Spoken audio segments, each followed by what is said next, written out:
piece, a new millimeter part, draw a circle, make sure you snap to that midpoint. You're going to do 50 diameter.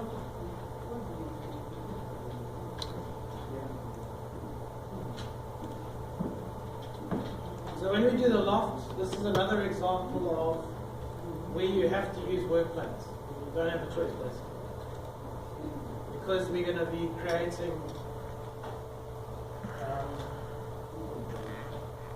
we'll do like a circle, square to round they call it. Okay. So we're going to draw a circle, then we're going to draw a rectangle above it, so we're going to say go from the circle and become a rectangle. Okay. So we're going to say finish sketch. I want you to go to your origin and put the visibility of the XY plane. Basically, whatever plane you sketched on, I want you to put that visibility on.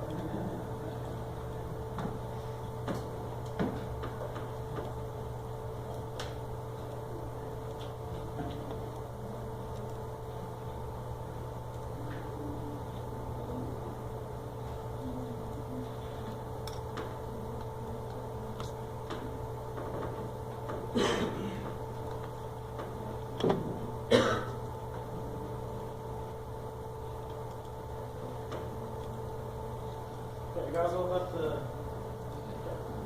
So we're going to take the drop down and we're for work plane, should I say? And we're going to use the offset from plane. So we're going to use that function to basically make another one above the model.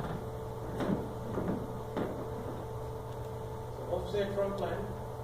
Select the edge of your work plane. Then drag it up, and then let's set it at 80. So basically now we're saying, okay, the circle is changing to a rectangle.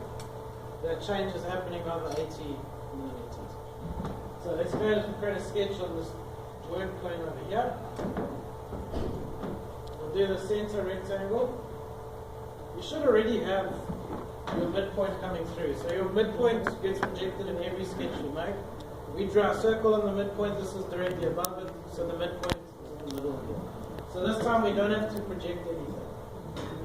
There, let's make it 150 wide by 80 high.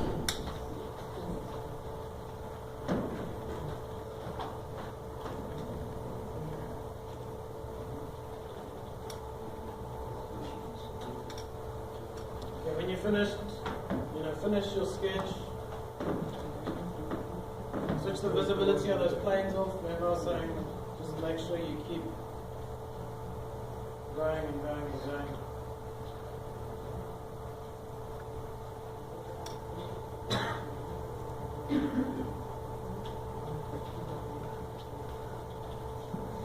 And the loft command, you can do as many as you want.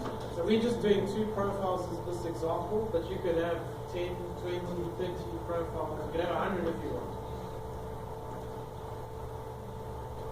So we're going to say loft.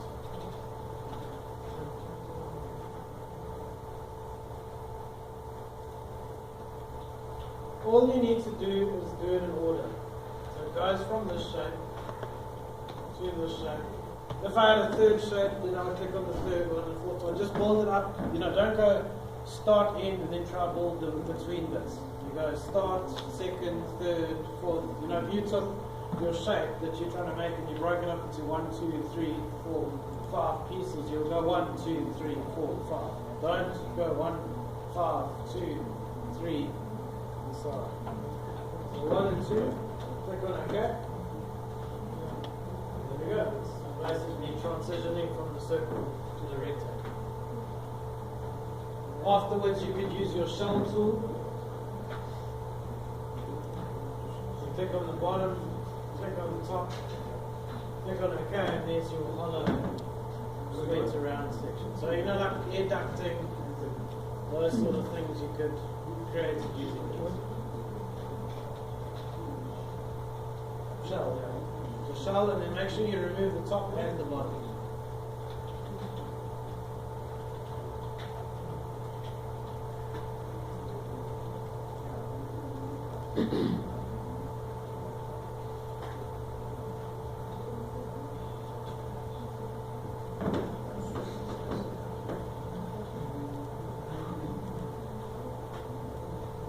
gonna show you another example of how you can use the loft. So we had a exercise where there's a guy who does a lot of woodwork, those sort of things, and he was saying he wants a program. They were doing an AutoCAD lights, and he says, I want a program where you can make these things quickly, and you want sizes and those sort of things coming from it.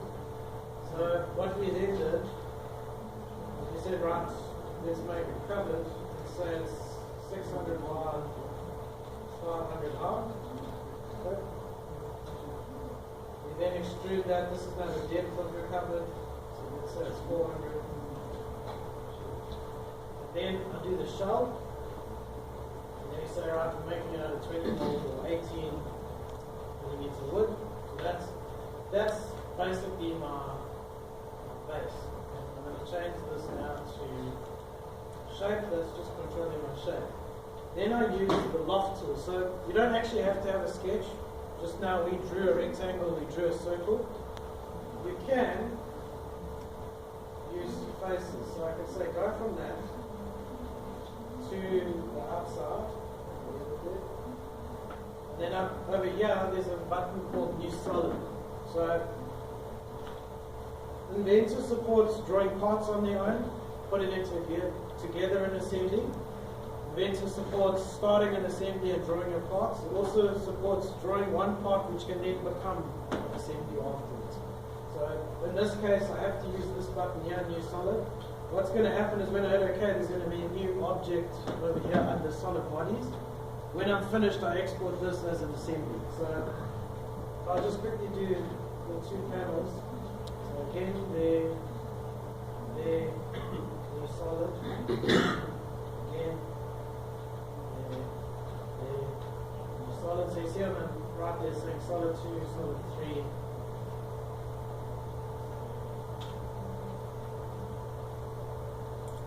And then I just take these, I'll say make components, save,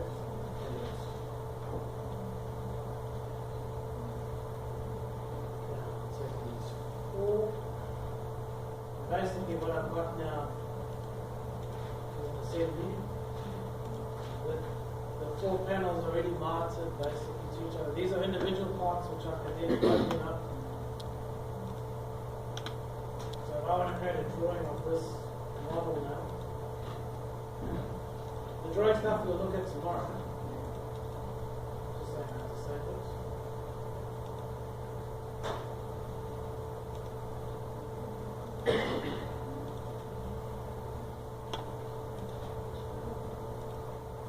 There's my 3 drawing views, the scales, the dimensions. It doesn't care. See, the sizes are based on the model, not on the scales. Like when you work with AutoCAD, you've got to do annotative scaling and all sorts of weird and wonderful things to get it to work. Inventor, it actually just checks what size your model is. And obviously, if I go and change my model, which now is easy. Once I've built it, I can basically just say, right, let's actually 700 and this is maybe a meter. You can do things like one small m is a meter. You don't have to write 1,000. Just save it. Assembly needs to get updated. The second the assembly is updated, the drawing is updated. So they're basically connected automatically.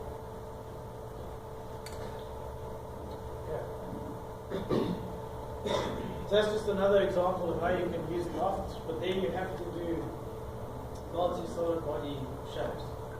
So with that specific example, we can do like this weird, this L-shaped desk with the taper and all sorts of weird things. We drew it out in about 15-20 minutes. Where they were basically cutting on the workshop, figuring out, no, cut a little bit more, cut a little bit more, cut a little bit more, and coming back and back and back. With this, it's basically so long as you make the thing the same as our model, it's going to go together. You can do clash detection and all sorts of things. Okay, so that's the loft with the single shape. Let's close that one. Let's create a new part. And I'm going to show you now we can also loft along a path. So it doesn't have to just be go from one to another. We can go from one to another, but follow a path. And that work plane tool that we looked at earlier comes back into play here. So let's start a new sketch, draw an arc. Let's say the length, let's say is 200 by 120 angle.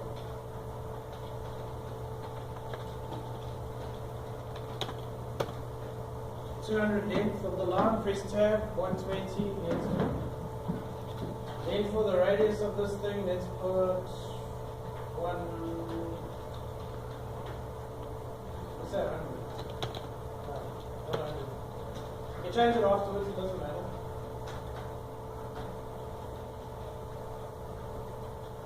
Let's, we'll leave it at 100, it doesn't actually matter. So we've got 100 radius. We've got the just not exactly like mine, it doesn't matter. Just so long as it's sort of the same. Then I want you to put a point on the middle. Okay, it just happens to line up where my 100 is. But start your point center point command. Go over the middle of your arc and you should get a green dot. So I want you to place that down over there.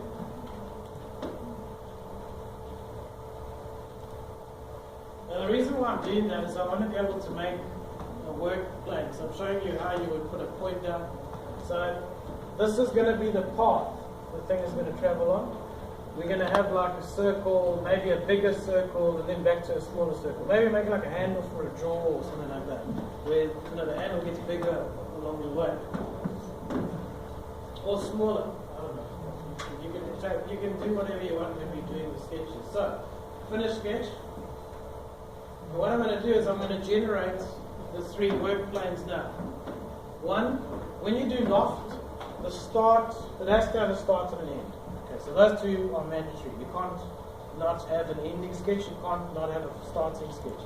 The ones along the way, those are optional. You don't have to have them, but you might need them. So we're going to create the work plane. So once again, out of these 2, this scenario would call for that one.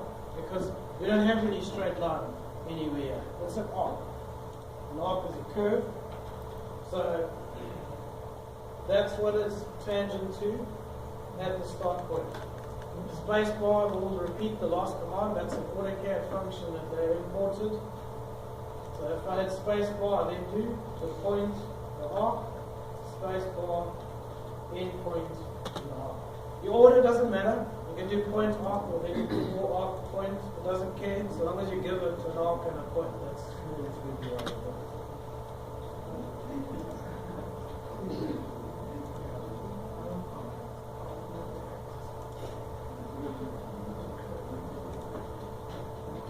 Okay, so once you got those 3 planes, I want you to watch. So I'm going to do this thing finish, and then I want you guys to give it a go, just so that you can see how it works. But the principle is identical to the sweep that we did earlier. The only difference is with the sweep, we only made one.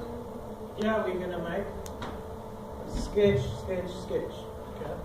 So it's basically sketch, project the point we use to make the work plane, draw the shape. Sketch, project the point we use to make the work plane, draw the shape.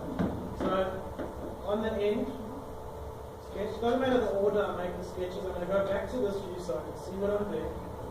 Project geometry, pull the point, draw my circle.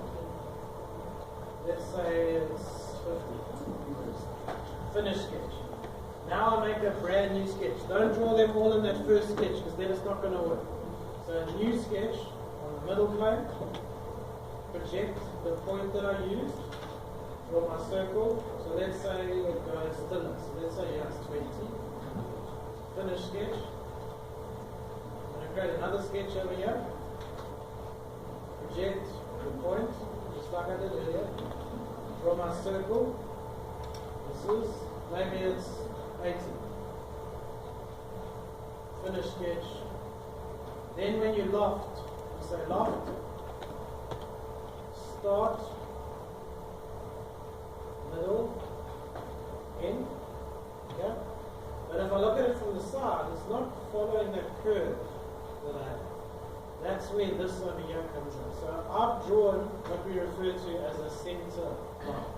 This one is the center line one, but this one does the same thing, but it's got extra functions. Always use this one.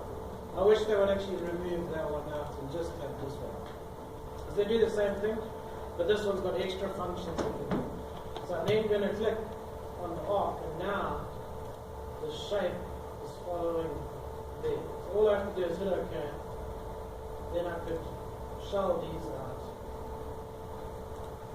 and end up with the tube looking shapes. It's crazy. An arc and 3 circles, and this is the shape you end up with. So here's how I want to go. Remember to put your own sizes for the diameters. It doesn't have to match mine. Just draw each, so make each of those work planes, then put a sketch on each of them and make sure you use your project geometry. Otherwise you're not going to centralize those circles.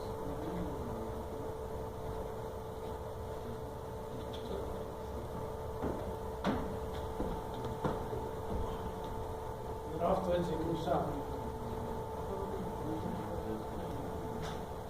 Made a point. Sketch. Point. Choose the center. Finish sketch. So remember earlier when I was doing the work lines.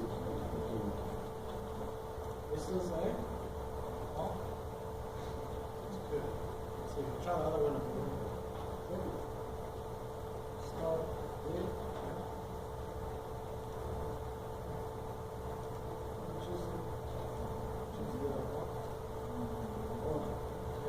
Basic point off. Same, you got one there, you got one there, now make a new sketch, project that point, draw a circle. Finish sketch. New sketch, project that point, draw a circle. Finish sketch. New sketch, just make sure it's individual sketches. And remember when you're lofting, go start, middle, end.